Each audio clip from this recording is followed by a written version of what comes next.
Iran ने Kurd के लड़ाकों को बजाना शुरू कर दिया है। जैसे ही डोनाल्ड ट्रंप ने कुर्दिश आतंकवादी संगठन से इराक में बात की, क्योंकि अमेरिका अकेला अब नहीं लड़ पा रहा है। अमेरिका के जितने एलाइज हैं ईरान को रोक नहीं पा रहे हैं। ईरान की जुल्फिकार हैदर ऐसी चल रही है कि जैसे सबकी छटनी हो रही है। ईरान को अब कुछ खोने का डर नहीं है, ये पहले ही बोल चुका हूं। ईरान का भले कितना नुकसान हो रहा हो, लेकिन ईरान अपना वार नहीं रोक रहा है। अब ये देखने के बाद ट्रंप ने इराक के आतंकी संगठन कुर्दिश से मदद मांगी। इसके अलावा ट्रंप कर ही क्या सकता है, एप्स्टीन फाइल वाले ऐसे ही होते हैं। ठीक, फिर हुआ ये कि जैसे ही ईरान को ये पता चला कि अच्छा ये कुर्द से मदद मांग रहा है, कुर्दिश इससे पहले ईरान पर हमला करते, ईरान ने इराक में कुर्दिश आतंकवादियों को निशाना बनाकर निपटाना शुरू कर दिया। देखिए कुर्दिश लड़ाकों पर ईरान का हमला।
उधर ईरान ने बैन कर दिया है कि अब कोई खाना, अब कोई पानी, कोई खाना पानी, कोई साजो सामान ईरान से बाहर नहीं जाएगा। सवाल है क्यों? अगर खाने पीने का सामान भी अगर ईरान से बाहर जाने लगा तो ईरान को डर यह है कि हमारे मुल्क में ही खाने पीने की कमी न हो जाए। हजरात, ईरान की ये जंग 56 इंच के फर्जी चूरन पे भी पड़ने वाली है। अंधभक्तों का बाप और अंधभक्त बुरी तरह से झेलेंगे। भारत के पास सिर्फ 25 दिन का क्रूड ऑयल है, जिसकी वजह से अब भारत मुश्किल में है। रिपोर्ट यह है कि मिडिल ईस्ट से, अरब देशों से ही, मुल्लों से ही हिंदू तेल ले रहे थे और यहां भारत में रहकर मुसलमानों का बाइकआउट कर रहे थे।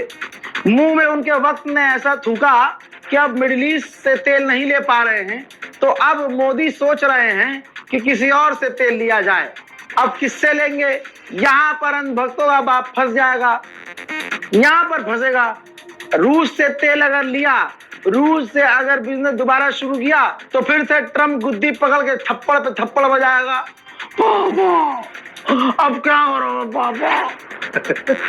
एक बात और, मोदी जी ने खुद ही साबित किया हुआ है, भारत माँ, इजराइल बाप और अंधभक्त नाजायज औलाद। गो गो गो गो।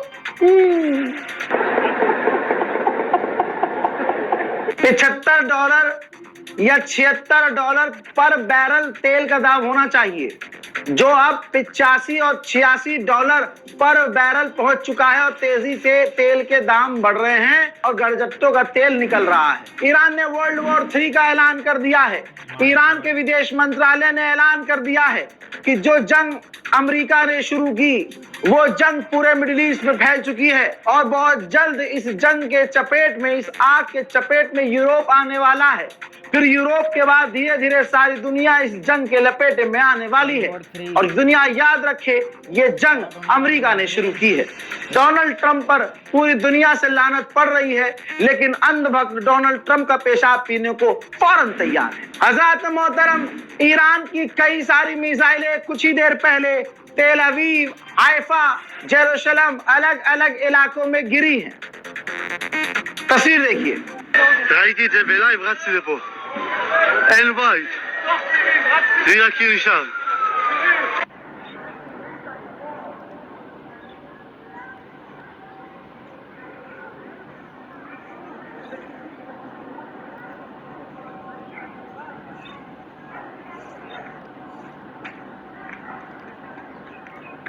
זה בחיים הרצוג. זה בטוח! זה בטוח!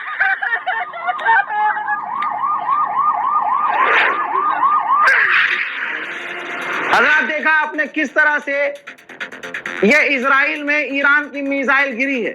हजरत सबसे बड़ी बात यह है कि ये मिसाइल सिर्फ ईरान की इजराइल में नहीं गिरी, बल्कि ये अनभक्तों के चूतड़ों में सीधा घुसी है।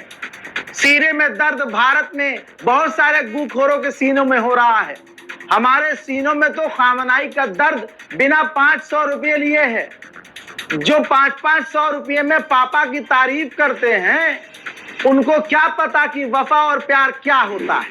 हजरत तुर्किश का चैनल CNN चैनल, ये देखिए, लाइव रिपोर्टिंग कर रहा था और इजराइल में मौजूद था और अनभक्तों के पिछवाड़े में यानी इजराइल में जो ईरान की मिसाइलें गिर रही थी, उनकी वो लाइव रिपोर्टिंग करके तस्वीर जारी कर रहा था।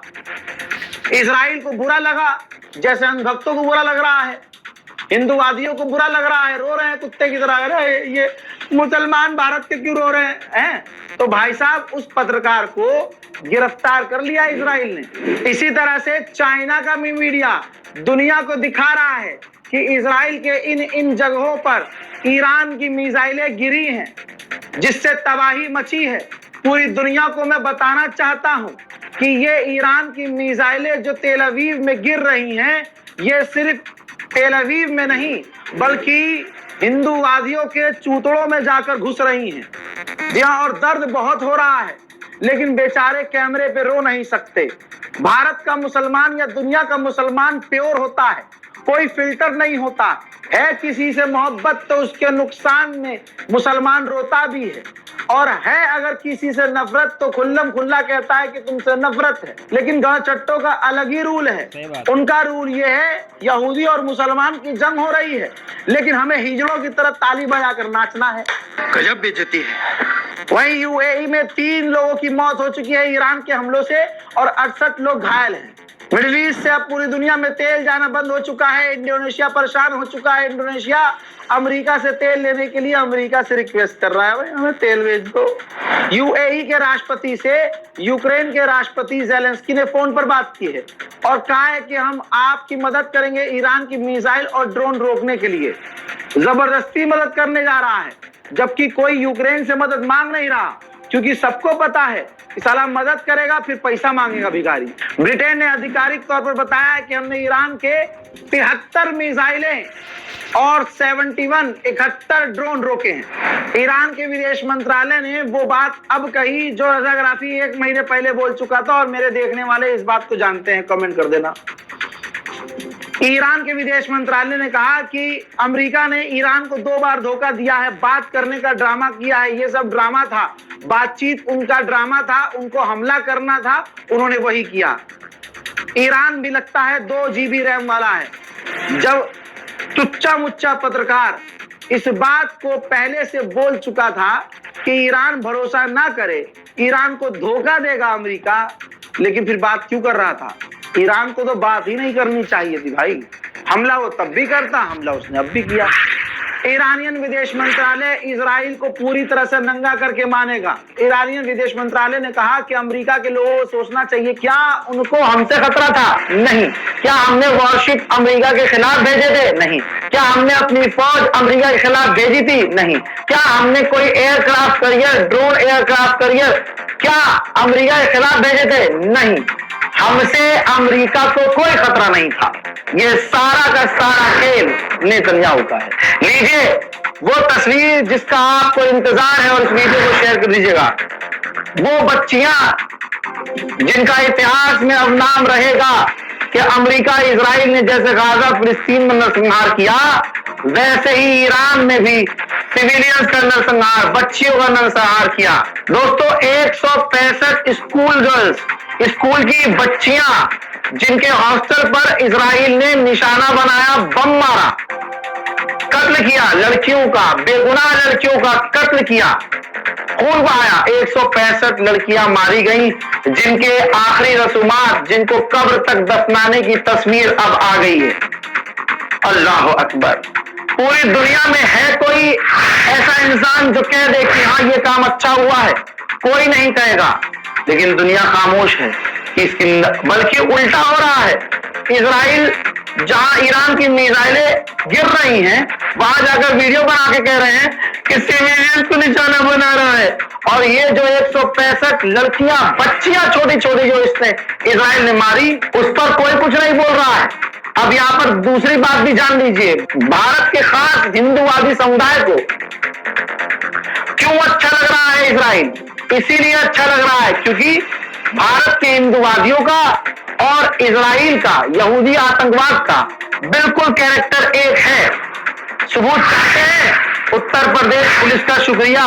ये देख लीजिए, जैसे ईरान के अंदर लड़कियों के हॉस्टल को उड़ाया, ऐसे ही उत्तर प्रदेश एसटीएफ ने बड़ी कार्रवाई करके स्कूलों को बम से उड़ाने की धमकी देने वाले हिंदूवादी गैंग का धागा फोड़ा है और 6 गिरफ्तार किए हैं, जिसमें केदारनाथ, लेखनाथ, दिव्यांशु, अनंत और दूसरे हिंदू भी शामिल हैं। तो इजरायलियों का और भारत के हिंदूवादियों का कैरेक्टर एक है। मोदी पहले ही बोल चुके हैं, फादरलैंड, इजराइल और फादरलैंड। भाई तुम्हारे होंगे फादरलैंड, हमारा तो भैया फादर इजराइल नहीं है। हमें हमारे बाप का पता है। जिसको जिसके बाप का पता ना हो वो इजराइल को अपना बाप माने। उधर कश्मीर के मुसलमान सड़कों पर है। कश्मीर में जबरदस्त ईरान के समर्थन में प्रदर्शन और नारेबाजी।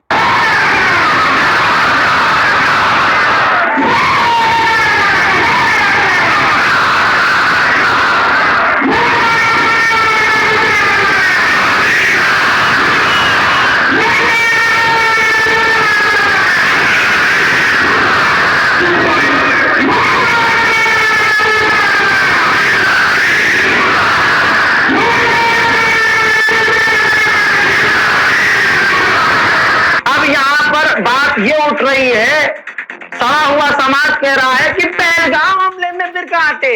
ईरान के लिए रो रहे हो? पहलगाम अटैक के बाद सबसे पहला प्रोटेस्ट कश्मीरी मुसलमानों ने किया था। कश्मीरी मुसलमान, कश्मीरी हिंदू दोनों ने मिलकर किया था।